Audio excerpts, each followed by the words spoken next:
नमस्कार, स्वागत है आपका न्यूज़ क्यूज इंडिया में। तो आइए शुरुआत करते हैं आज की हेडलाइन से। पर्यावरण मंत्रालय ने कहा, बाघों की मृत्यु के संबंध में मीडिया में आई खबरें भ्रामक और गुमराह करने वाली हैं। पर्यावरण मंत्रालय ने कहा है कि पिछले 8 साल के दौरान बाघों की मृत्यु के संबंध में मीडिया में आई खबरें भ्रामक और गुमराह करने वाली हैं। राष्ट्रीय बाघ संरक्षण प्राधिकरण के प्रयासों से बाघ का विलुप्त होने के कगार से सामान्य स्थिति की ओर वापस लाया जा रहा है। वर्ष 2006, 2010, 2014 और 2018 की बाघ गणना से यह पता लगता है। राष्ट्रीय बाघ संरक्षण प्राधिकरण ने कहा है कि देश में बाघों की संख्या 6% की दर से बढ़ रही है। प्राकृतिक आवास सुरक्षित करने से बाघों की संख्या में वृद्धि हुई है। भारत इटली को पछाड़ कोविड-19 से सबसे अधिक प्रभावित छठा देश बना। मामले 2.36 लाख के पार। भारत इटली को पीछे छोड़कर कोरोना वायरस वैश्विक महामारी से सबसे बुरी तरह से प्रभावित दुनिया का छठा देश बन गया है।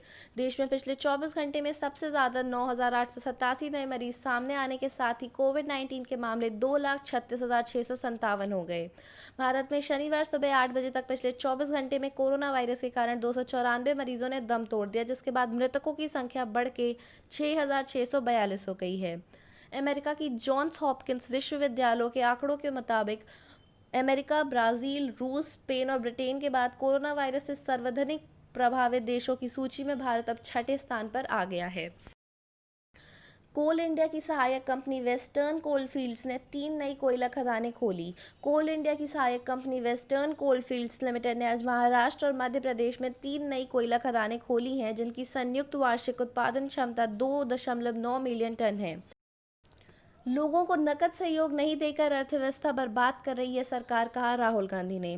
कांग्रेस के पूर्व अध्यक्ष राहुल गांधी ने शनिवार को आरोप लगाया कि सरकार कोरोना वायरस के संकट के समय लोगों और सूक्ष्म, लघु एवं मध्यम उद्योग क्षेत्र की इकाइयों को नकद सहयोग नहीं देकर अर्थव्यवस्था को बर्बाद कर रही है। उन्होंने यह भी दावा किया कि सरकार का यह रुख नोटबंदी 2.0 है। भारत और चीन के सैन्य अधिकारियों के बीच वर्तमान सीमा स्थिति से निपटने के लिए उच्च स्तरीय चर्चा हुई। लद्दाख में मोल्दो चुशुल सीमा चौकी के पास चीनी क्षेत्र में हुई इस बातचीत में दोनों देशों की सेना के लेफ्टिनेंट जनरल स्तर के अधिकारी हिस्सा लिया। वार्ता से पहले भारतीय सेना ने एक बयान में कहा था कि दोनों देशों के अधिकारी सैन्य और राजनयिक माध्यमों से एक दूसरे से संपर्क में हैं। इससे पहले शुक्रवार को दोनों देशों के विदेश मंत्रालय के अधिकारियों ने द्विपक्षीय संबंधों के समुचित परिचय की समीक्षा की थी। विदेश मंत्रालय में संयुक्त सचिव नवीन श्रीवास्तव ने कल वीडियो कॉन्फ्रेंसिंग के जरिए चीन के विदेश मंत्रालय में महानिदेशक वू जियांगहाओ से वार्ता की थी। इसमें उन्होंने भारत और चीन के बीच शांतिपूर्ण, स्थिर और संतुलित संबंध बनाने के लिए कुछ समय पूर्व दोनों देशों के नेताओं में बनी सहमति का स्मरण किया था। इस वर्ष होने वाली अमरनाथ यात्रा के लिए कल वैदिक मंत्रोच्चार और हवन के साथ प्रथम पूजा संपन्न। जम्मू कश्मीर में पवित्र गुफा के लिए इस वर्ष होने वाली अमरनाथ यात्रा के लिए कल वैदिक मंत्रोच्चार और हवन के साथ प्रथम पूजा संपन्न हो गई। कोविड-19 महामारी के कारण पूजा कश्मीर के चंदनवारी की जगह चैतन्य आश्रम में की गई थी। सभी रीति रिवाज मास्क पहनकर और परस्पर सुरक्षित दूरी के मानकों का पालन करते हुए संपन्न किए गए। देश और दुनिया भर की तमाम खबरों के लिए जुड़े रहिए न्यूज़ क्यूज इंडिया के साथ।